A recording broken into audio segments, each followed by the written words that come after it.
మంచిది. గతించిన దినాల్లో దేవుడు ఆయన కృపా సన్నిధి తోడుగా ఉంచి అన్ని విషయాల్లో కాపాడుకుంటూ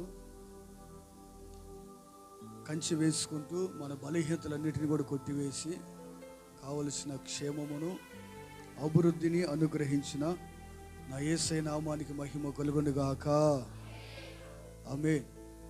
మంచిది. వచ్చే మంగళవారం ఈ సంవత్సరానికి చివరి దినము, చివరి రోజు 31వ తేదీ. 31వ తేదీ రాత్రి సరిగ్గా 9 గంటలకల్లా నూతన సంవత్సరములో ప్రవేశించుటకు ఆరాధన దేవుడు ఏర్పాటు చేశాడు కనుక ఆ నూతన సంవత్సరపు ఆరాధనలో తప్పనిసరిగా మీరు, మీతో పాటు మీకు తెలిసిన వ్యక్తులు, పరిచయం ఉన్న వారిని కూడా ఆహ్వానించండి.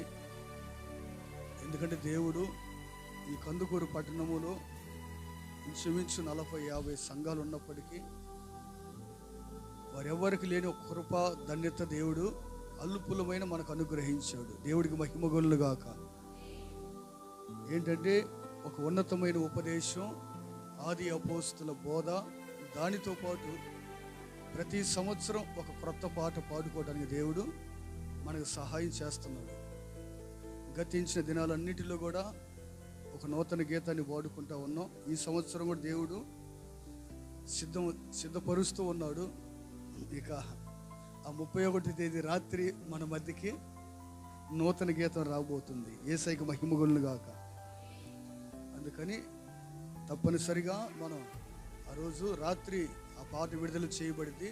ఇప్పుడు రాత్రి 12 తర్వాత, 12 లోపు ఉండదు, 12 తర్వాతనే ఇక్కడే మీరందరూ ఇక్కడ స్క్రీన్ మీద మీరు చూడబోతారు. వీడియోలో చక్కగా పాట చూసి మనం ఆనందంతో పరవశిస్తూ పర్వలో త్రొక్కి నూతన వాగ్దాన్ని పొందుకొని నూతన సంవత్సరంలోనికి ప్రవేశించుదుము గాక. ఆమేన్. అందుకని మనం ఏం పాంప్లెట్లు కొట్టలేదు, మీరే పాంప్లెట్లు. ఎవరు ఏ పాంప్లెట్లు, ఏ కరపత్రికలు ఏం కొట్టలా.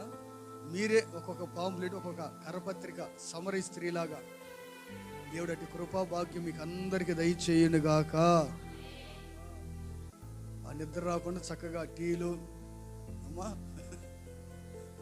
అవి కూడా ఉండాలిగా మరి. అర్ధరాత్రి వేళలో కనీసం ఇంచుమించుగా 2 గంటల వరకు జరిగిద్ది.